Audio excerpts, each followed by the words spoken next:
Hello and welcome to this very special episode where I'm joined by three former shortlisted and runners-up and winners of our novel awards and picture book awards. And we're going to be discussing today a little bit about the experience that the writers have had themselves prior to entering the awards, what their experience was like when they actually entered the awards, and obviously what has happened since, to offer all of you who are listening a little bit of hope and inspiration before you send your manuscripts in to us before the end of this month. So first of all, I'll introduce our three guests today. To my right, I think, according to the camera, we've got Sophia Payne. Sophia is a picture book author. She's represented by Alice Williams, and I think that's all I'm allowed to say at the moment. She was the picture book winner in 2020. Is that right? I think so. Time has gone so strangely the last 2 years. Yep, yeah. I can never remember the years, but so no. in 2020. We also have Kathryn Foxfield, who is the author of YA horror and thriller books. She has recently published her second novel, and she was the runner-up in 2019, I believe. Yeah, I think so. It's all a big blur. Yeah. And we've also got Alex Page with us. Alex was is the author, of Wish You Was, which was just released very recently, and was our winner in the same year as Kathryn in 2019.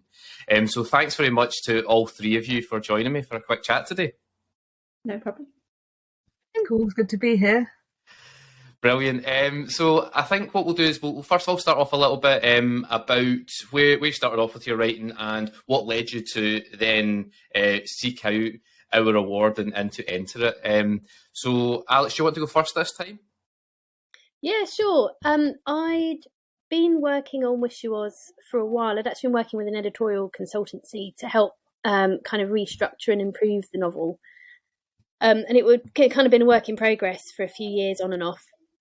When my daughter was born, I decided that if I don't try and do something about it now, then she'll grow up, and before I know it, she'll be out of the age, the target age range for the book. And I really kind of wanted her to grow up and be able to read it. So I thought, okay, what can I do? And I was kind of getting some good feedback from people who'd read it and said, some really great ideas, but there's kind of problems in the novel.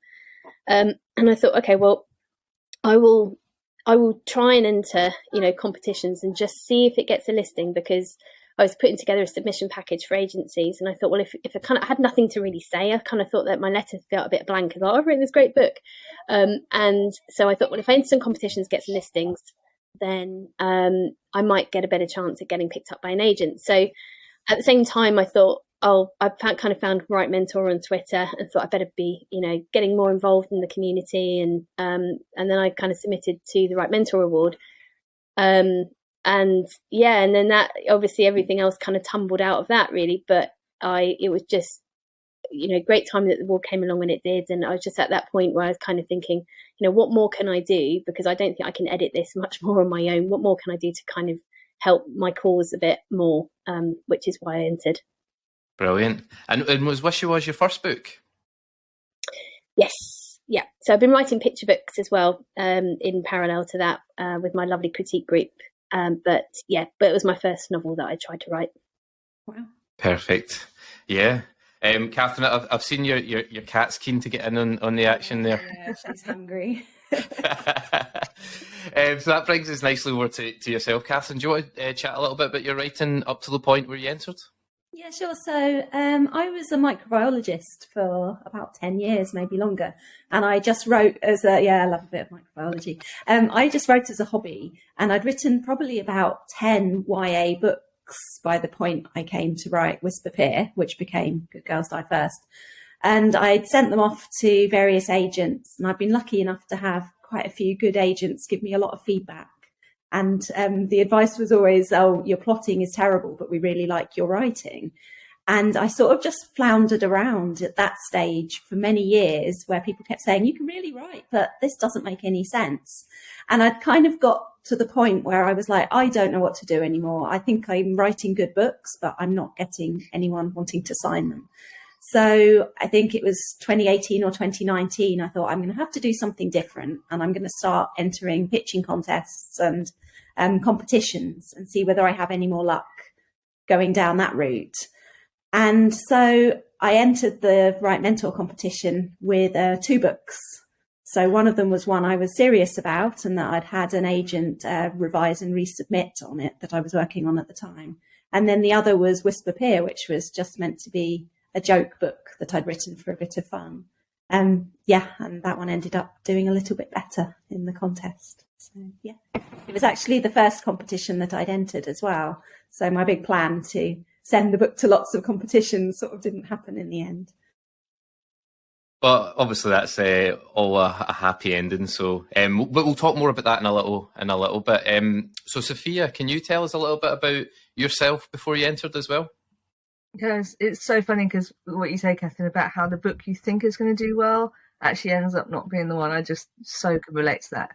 So yeah, I had been writing for years and years in various formats up until sort of around the time of the competition, and around that time I just sort of decided that I couldn't kind of give really big concentrated periods of time to my middle grade novel.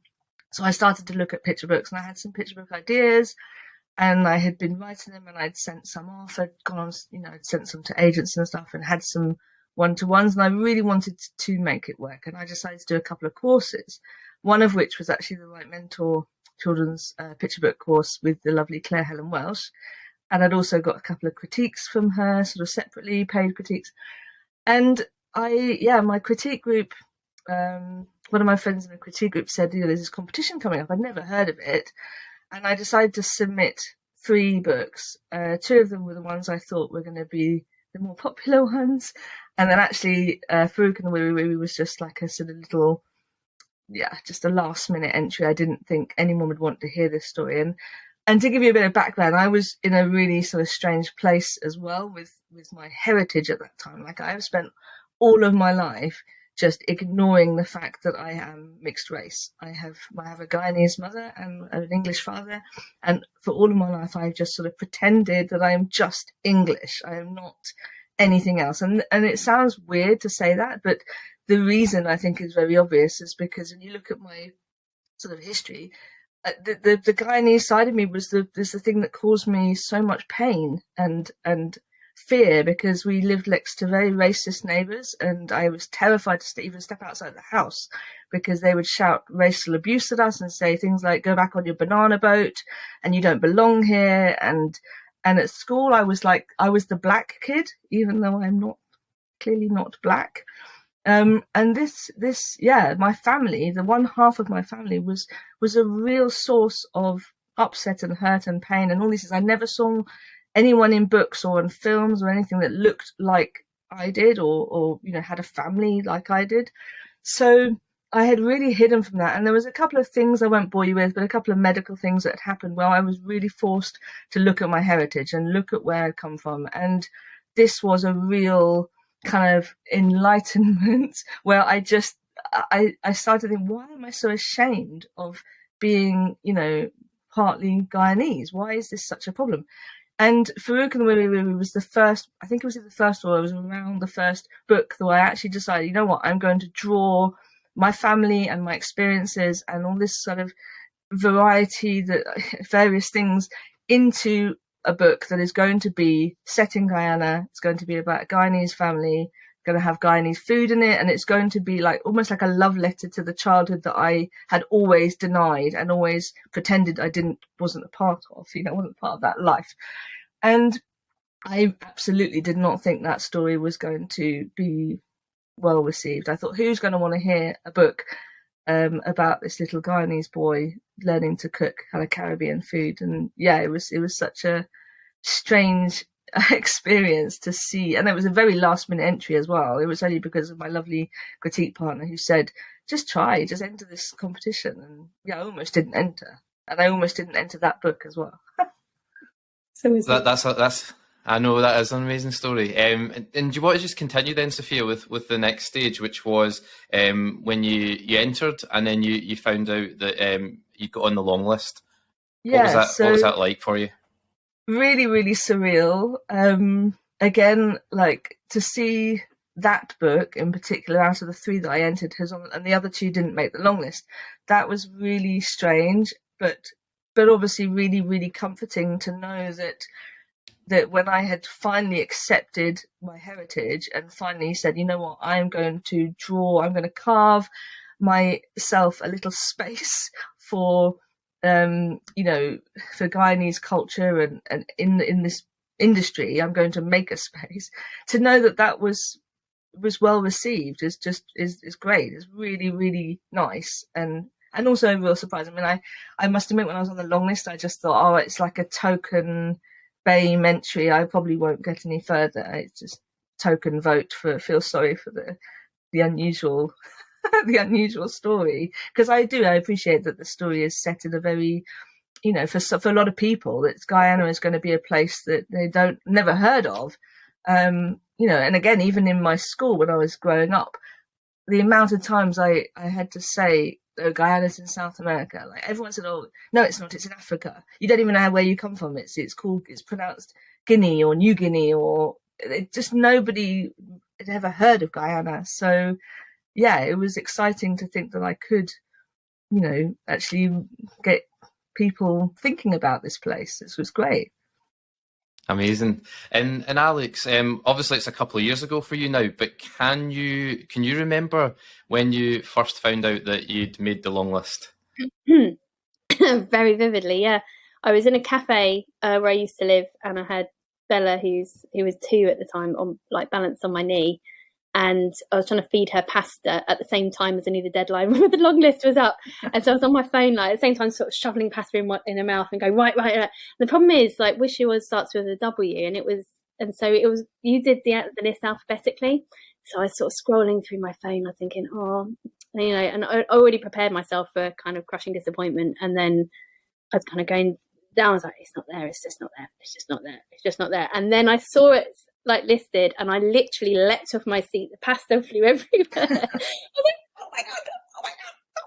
So yeah, it was really brilliant, because it was the first time, I think, ever that you kind of feel like you kind of got through some kind of barrier or something, or and it was actually what came afterwards was more in a way more exciting, because it's like seeing behind the veil a little bit of kind of, I've got to the next stage of a competition, and then you were in touch by email saying, well done, and this is what's going to happen next. And it was that whole kind of build up was so brilliant and exciting. And I have to say, I didn't have any expectation whatsoever if we can get to the shortlist. And I looked at the titles alone, and I was thinking, these just sound amazing. The concepts sound brilliant. But I've done well. I've got what I wanted. I've got my listing, and now when I write, my submission letters, I've got something to say that I've got longlisted in a competition for the first time. And so yeah, it was just brilliant. It was such a great feeling. And Kathryn, am I right in remembering this, that you too on the long list that year? Yes, so my serious book, and then Whisper Peer as well. I remember one of the things I loved about Write Mentor was all of the people chatting online and this big community. And it felt like there were so many authors there who'd been listed for so many different prizes over the years, like the Bath Novel Awards and then the various other ones and the pitching contests. And they all seemed like proper real authors. And I can remember looking at everyone online chatting about Write Mentor, thinking, well, I'm not going to go anywhere, am I? And then when the long list was announced and I had both of my books on it, I was a bit like, oh, wow, that's a bit of a surprise. I didn't think either of them would make it. And if either did, then I thought it would be the other one that ended up going nowhere in the end. So, yeah, it was a bit of a surprise to be longlisted in my first attempt at entering a contest. Do you know what's funny? I do remember this, Kathryn, from behind the scenes. I think you probably, I don't know how it worked out, but I think the same person read both your entries. Oh. But and individually was I guess cheering for both of them and saying, oh, we need to have this one on the long list, and we also need to have this one on the long list. And it wasn't until later that we established that they were both by you, and it was both the same reader that was saying, this is one of my favourites. And I remember that one particularly. Actually, I'll message you after this and let you know who it was. Oh, okay, yeah, because they stalk them online. Because they were so enthusiastic about your work. Yeah, I remember that. Yeah. Amazing. I thought people would be like, what is this person doing? This is ridiculous. So obviously double long listing is amazing. and just long listing at all is amazing, because, as you know, the number of entries we get is reasonably high. You know, the odds of making a long list are quite low, and so for all of you to have made it that far is amazing. And obviously anyone who does make it that far this year, it's a huge step, because as you guys probably know from following it, the numbers of entries is, you know, dramatically increasing every year. So it's, you know, it's an even bigger step. But then obviously you get onto the long list and there's that elation, and, you know, it's an amazing feeling, and you share it with everyone, and, you know, you're dancing in the cafe, spilling your pasta everywhere, or whatever you happen to be doing. And then obviously there's that wait in between the long list and the short list. And if, you know, for novelists, obviously I ask you to send in the full manuscript. Obviously that's not needed for the picture book text. But what was that wait like for you between the two? And then obviously when you found out about the short list, what was that like for you? So we'll start with Kathryn this time. Yeah, I mean, it was quite a long wait, I think. I remember I'd put the date that it was supposed to be announced in my diary, and I was like, right, I'll just keep an eye on that. But I didn't really think it would go anywhere. So I was just getting on with trying to send queries out and looking for other things to enter. I think I'd entered some pitching contest and had come second in that. So I had some feedback from an editor to put on my other book, actually. And so I was just getting on with things and just kind of looking online, and every now and again one of the people reading the books would sort of tweet something slightly cryptic. I'd be like, oh, could that be about me? But yeah, it was just waiting. And I think, did you announce the shortlist a bit earlier than you'd planned to or something? I can't remember. Oh yeah, probably. I'm a big fan of not making people wait longer than they have to, so yeah, I probably did do you that. said, oh, the announcement's coming in an hour or something, and I was like, what, really? So yeah, that was it was amazing to get onto the shortlist. I was very surprised. Were you disappointed that the other one didn't make it? Because you said that was more of your first choice. I guess I was a bit surprised, because I thought that would be the one that did make it. But then I remember I tweeted out that one had been my book, because once it had sort of been chucked out of the contest, I could say it was mine. And I had a few people who'd read it sort of contact me through Twitter and say, I loved it. And so that was a really nice feeling to have people sort of say, oh, this was such a great book. And it made me think, well, maybe if the other ones made the shortlist, then I'm doing okay with it. So. And what about you, Sophia? That wait obviously would have been pretty torturous, but then what was the feeling like when you found out? Well, like Alexandra said, when I made the long list, I originally just said, right, okay, well, that's it. You know, that's what I wanted to achieve. When I entered the competition, I just wanted to be able to say, if at all possibly, I've made the long list. And I knew that when I come to submitting again, when I was ready to send out stuff to agents, that would be something I could mention. So in a way, after the long list was announced, I almost kind of just cast everything out of my mind and almost I wasn't waiting for the shortlist, because there was no way it was going to be on the shortlist. I'd achieved what I wanted to achieve by getting to the long list. Does that sound a bit kind of callous? I almost didn't. I can't even remember when you announced how close together it was when you announced the shortlist. But I'd already sort of made up my mind that was the long list was my final step, and that's what I was going to be proud of. So yeah. Yeah. And what about yourself, Alex? Similar to Sophia, really, kind of trying to focus on just getting on with other stuff, because it felt like kind of that's a step, but I've still got a huge job to do. I need to get on with that job. I can't just kind of I've got an iron in the fire, which is amazing. Again, very little expectation. That said, it was like an ever-present kind of thing at the back of my mind. Everything I was doing was like, oh, the shortlist is soon. And so I think until there's always a little bit of anticipation constantly with you until you get to the deadline, and then you get all the emotions of preparing yourself for disappointment and knowing that you're probably going to be crying in a corner anyway, but you try kind of not to, you don't want to be too overwhelmed, because you just got to try and pick yourself up and get on with it. The next competition, the next submission letter, the next book, whatever it is, you just got to keep going. But I couldn't kind of let it go completely. I'd always kind of be wondering and kind of looking forward to when it was going to be announced, just in case. It's like having, you know, a lottery ticket and thinking, well, you know, the odds are much more in my favour now. Maybe I could. So. Yeah. And obviously, I know usually the long list, as the name suggests, is quite long, and then the short list is much shorter. So there's a lot of disappointed people, and you know, and that can be quite tough for people to take. And I guess if people are entering this year and that happens, I think what you guys have said is really healthy and a good bit of advice. You know, just to get into that mindset of, you know, moving on. What's the next step, regardless of whether you make it or not. That's really good advice, and I hope if anyone's listening and that happens to them, that you're able to action that. As tough as it is, it's always hard, isn't it, when you don't make it to the next stage. But then obviously you guys made it to the shortlist, which is outstanding. It's fabulous news for all of you. What was, and I can't remember the exact time periods now because the agents were judging at this point. This is where it sort of left our hands. And you guys had to wait and so on. At that point, was there thoughts going through your head, you know, what happens if I win? What happens if I don't win? What happens if, you know, the agent might love my work? What happens if they want to take me? You know, were these kind of thoughts entering your head at this point, or we still been very cool? We'll start with you this time, Alex.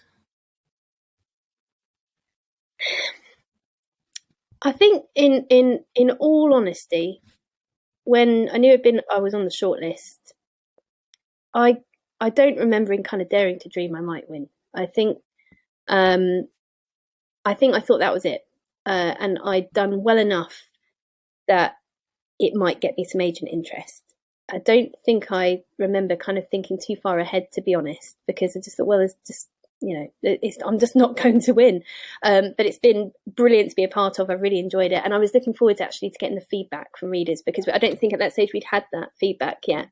And I thought, well, that's going to be really helpful to kind of tweak the book and make some changes before I start, you know, getting out there to agents again. So, yeah, I in all honesty, didn't think I would win at all. So, yeah, when it was announced and Wish was selected, it was a complete shock. Very happy shock, but it was a shock. But yeah, I think again, it's just kind of thinking, you know, it is a little bit of validation in getting on the shortlist, I think, because you kind of think, wow, this must be good. You know, what I've written must be really good. If enough people have liked it to kind of put it on the shortlist, and if an agent, you know, has liked it too, then, you know, I've got a real chance here. I've got to keep going with this thing. But I didn't really think much beyond that at the time. And Kathryn, where was your head at during that time? I was just beginning to get ridiculously excited by that point, because I think I'd gone and checked out the other 5 or 6 people. I can't remember how many of us there were on the shortlist, but the other 5. So I sort of checked them out and sort of started to stalk them a little bit online and think, oh wow, we're all in this together.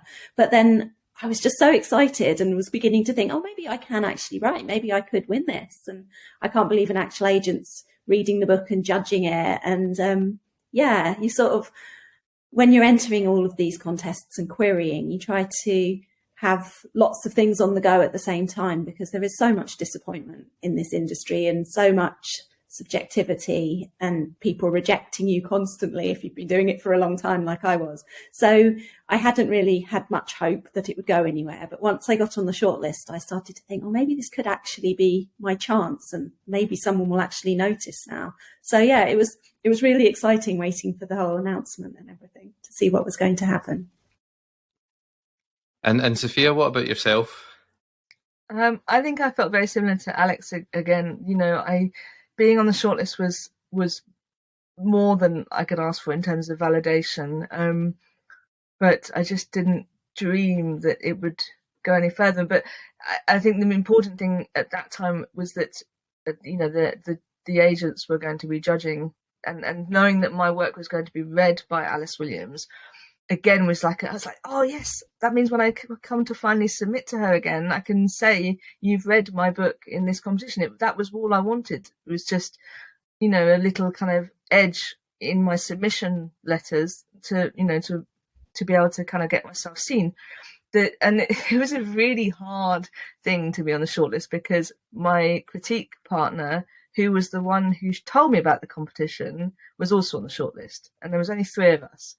So that was really, really tough because I know her work is amazing, and I know the book that was on the shortlist, I knew that it was much more commercially marketable than perhaps mine was.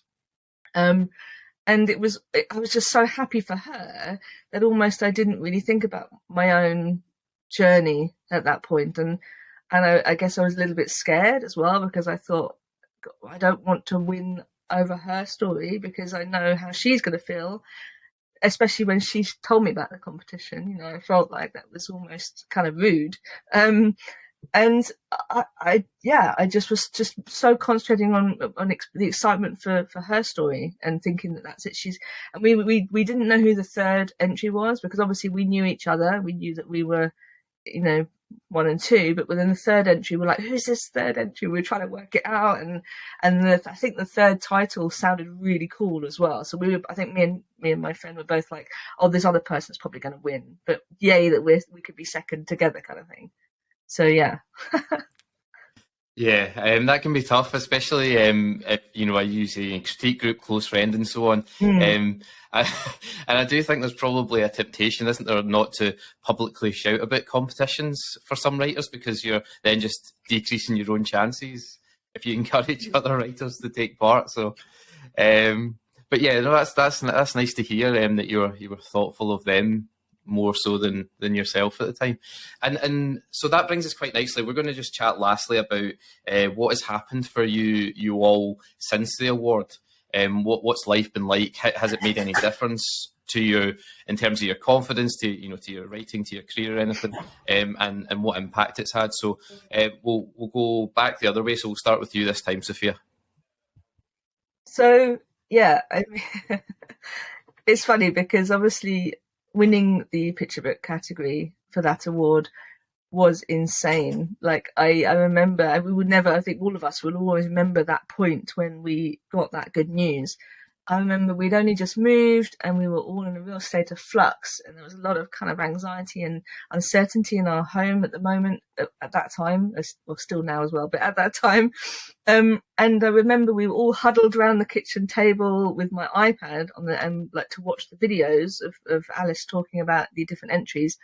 And it didn't work on the iPad, and we were just like, oh, curses, go and get your laptop, Mike, go and get your laptop. And so he brings his computer down, and we're like, oh, come on, get online, do it faster. We knew you had made the post with the announcements, but we couldn't see it, we couldn't watch it. And then we watched Alice talking about Farouk and the Wiri Wiri, and she actually pronounced it Farouk, I think. And my daughter was like, that's not how you pronounce it, Alice. And I was like, that's not the important thing here. She's talking about my book. I don't care how you pronounce his name. And it was just so insane to hear this agent who had always been the one agent that I'd always really dreamed of signing somehow. I just wanted to get her attention and submit stuff to her, and she was always my first choice. And it was so strange to see her talking about my little story about this guy and his boy, and to know that I had won. I mean, I don't think I've actually sunk in yet. To be honest, it still doesn't feel real. And then obviously, like straight after you posted that the blog post with the announcements, I had an email from you, Stuart, saying that Alice wanted to contact me, and that was just mind blowing. Because I kind of was like, is this the email? Is this the email that we all hope for? And she messaged me pretty much, I think it was like within an hour. I think it was straight after you made the announcement. I did have an email from Alice saying she wanted to have a phone call. And I was like, is this the call? How is this happening? We've gone from just me entering this competition that I'd never heard about. I didn't know much about, only because someone else had very lovingly shared, the details. To being arranging a Skype call with this dream agent, and she offered me representation the same day, I think it was, after we had the phone call, and that was just surreal. And then within a couple of weeks, that book went out on submission, And then after that, who knows what might happen.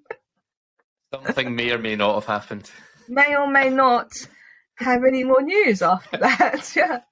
But what sort of impact has it had for you in terms of your confidence in you as a writer and so on, since, because that's almost more important than the materialistic stuff.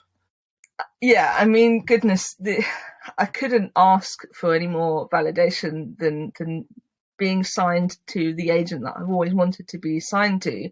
That has been incredible. That's been a real, like, okay, you can do this. And especially when it was, as I explained before, over this part of me that I had hidden for so long, to actually be able to finally be open about it and say, you know what, I am mixed race, and I'm going to write mixed race characters into my stories, and they're going to be hopefully received well. And it's just been, but I still, obviously, imposter syndrome is still a humongous thing, and I think I've had to accept that. We all have to accept that. I think it always will be, even when your books are going out on submission and you're getting editors come back with some great comments. You're still always thinking, I'm not good enough, and it's hard. It's really hard. But I guess I try and think back to that moment, how I felt, that happiness, that pure, unadulterated happiness that I felt when Alice announced the winner, my book is the winner. That is always the constant kind of hope that stays in me. And when all those times that I have dark days when I think I'm not good enough, I will always remember going onto the long list, how I felt, going to the short list, and then winning it. And it doesn't matter if I didn't win it. You can still, that hope can come from just making it to the long list, from getting great feedback. And I think you've just got to grab it wherever you can, haven't you? Try and take the positives from all of it. Yeah, no, really good answer, and nice to hear a little bit about the impact it's had for you. Kathryn, same question. What's your post-awards experience been like?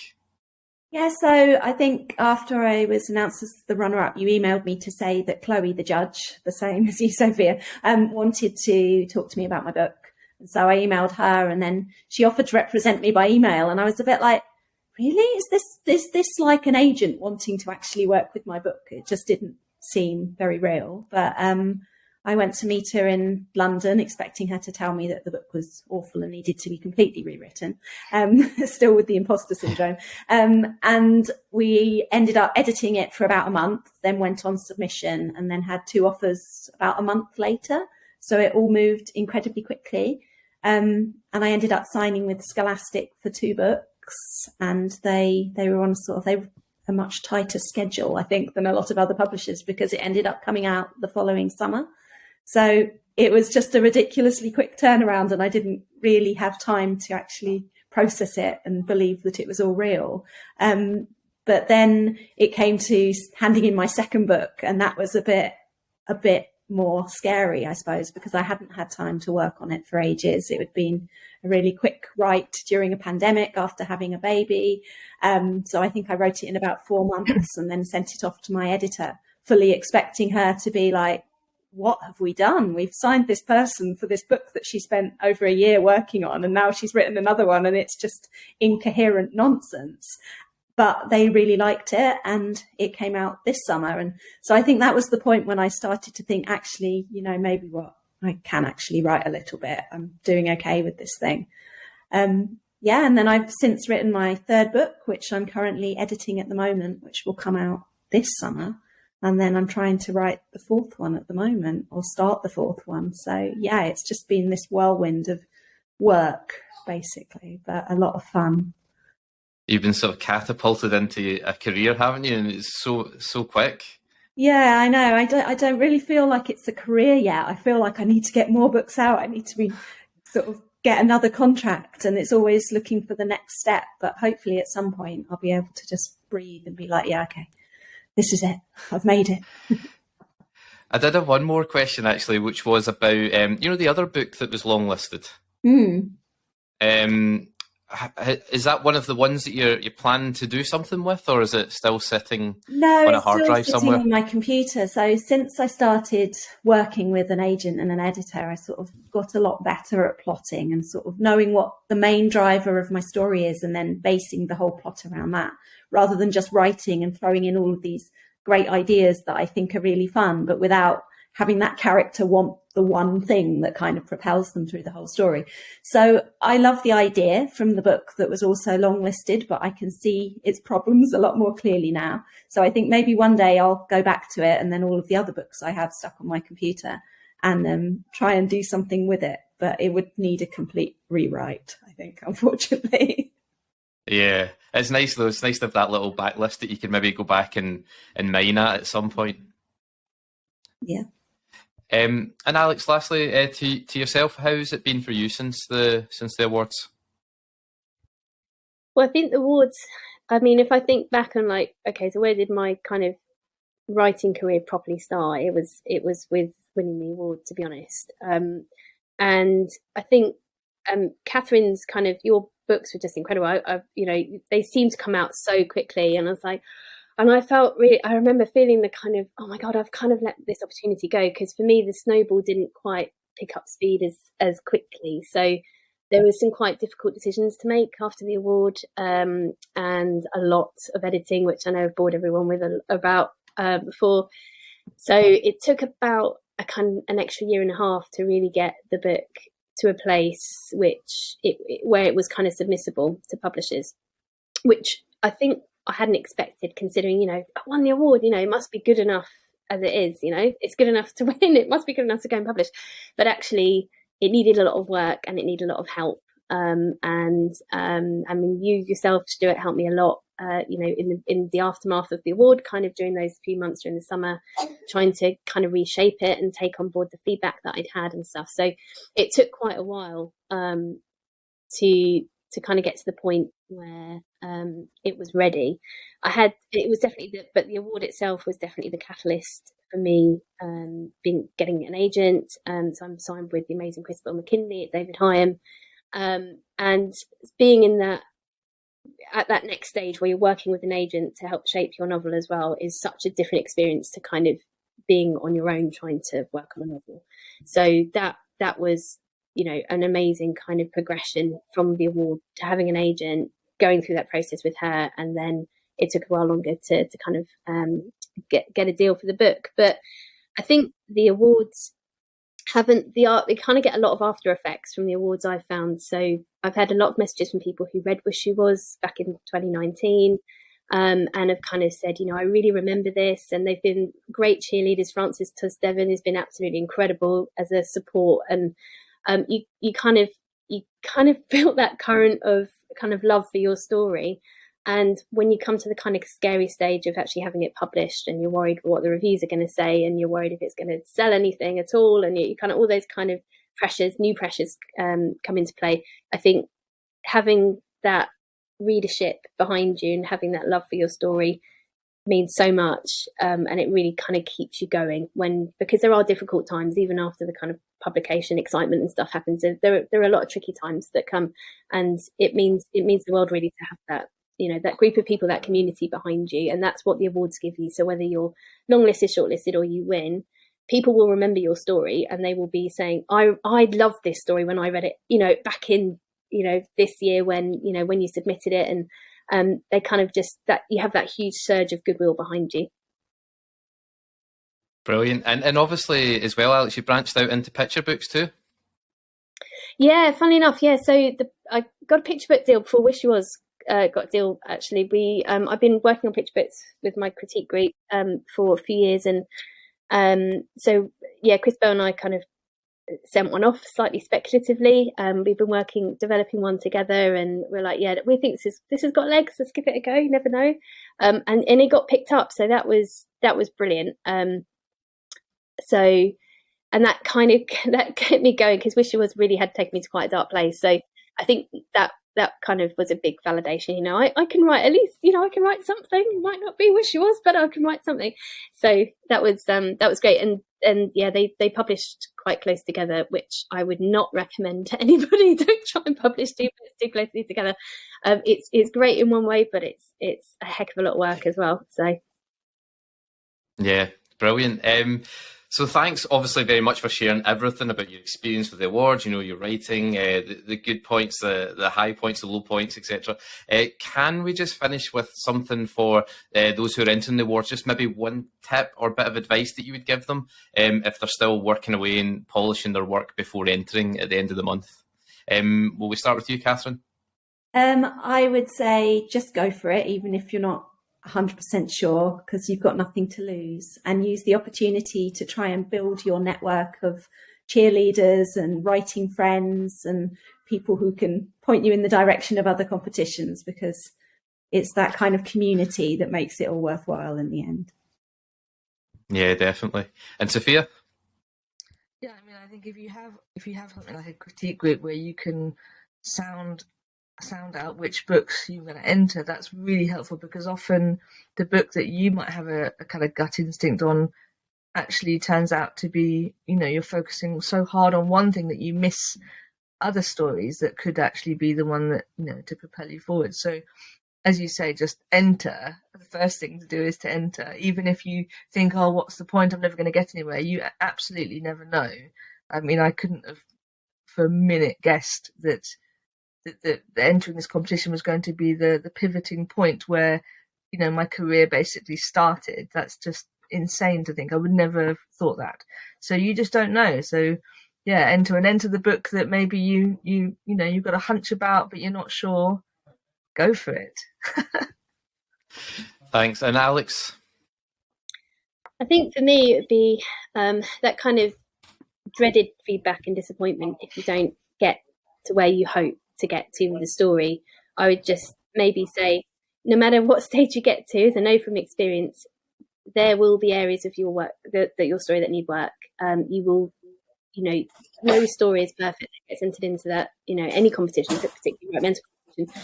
So don't feel that, the stories which have landed on the long list or the short list or have won are, amazingly perfect stories that you can never hope to write.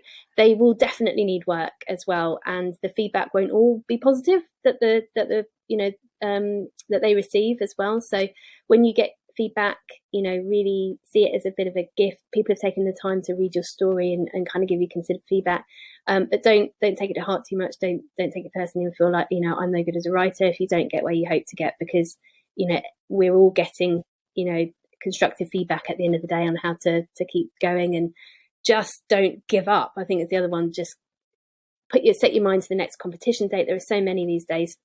The next pitch, contest, whatever it is, and with enough application and keep improving your craft and stuff, hopefully your moment will come and you'll have that that lovely feeling of flinging pasta everywhere as you see your name on a long list. So. Okay, that's a lovely image to finish on, I think. Thanks so much to all three of you for joining me today, and to anyone who's still considering entering. Obviously, the big advice there was just to give it a go, and you never know what's going to happen. I wish you all the best of luck. Remember, you have until the 31st of January, just a minute before midnight, to enter. So we're looking forward to reading your stories. Thanks, everyone. Speak to you soon. Thanks, Stuart.